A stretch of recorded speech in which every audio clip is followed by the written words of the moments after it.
नमस्कार, मैं हूं ललिता। आप देख रहे हैं न्यूज प्लस 21। चलिए डालते हैं एक नजर सुबह की ताजा खबरों पर। हरक्यूलिस विमान से उतरेंगे पीएम नरेंद्र मोदी। यूपी में पूर्वांचल एक्सप्रेसवे का करेंगे उद्घाटन। पश्चिम बंगाल में कोविड प्रोटोकॉल के साथ स्कूल और कॉलेज खुलेंगे। बच्चों को 2 बैच में स्कूल बुलाया जाएगा।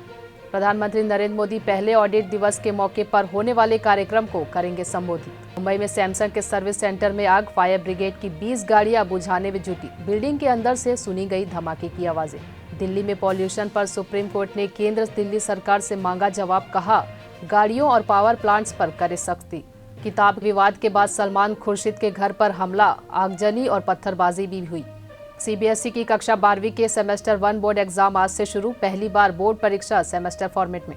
हार्दिक पांड्या के पास मिली 5 करोड़ की 2 घड़ियां। मुंबई एयरपोर्ट पर कस्टम ने की जब्त। छत्तीसगढ़ के गौरेला पेंड्रा के गर्ल्स स्कूल में घुसा 15 फीट का अजगर। स्नेक रेस्क्यू टीम ने घंटों की मशक्कत के बाद पकड़ा। बाइडेन और जिनपिंग के बीच वर्चुअल मीटिंग में अमेरिकी राष्ट्रपति बोले, हम टकराव नहीं चाहते। ऐसे ही तमाम जानकारी से लगातार अपडेट रहने के लिए हमारे चैनल को लाइक और सब्सक्राइब करना ना भूलिए और नोटिफिकेशन के लिए बेल आइकन को भी जरूर दबाएं। देखते रहिए न्यूज प्लस 21, आपके हक की बात।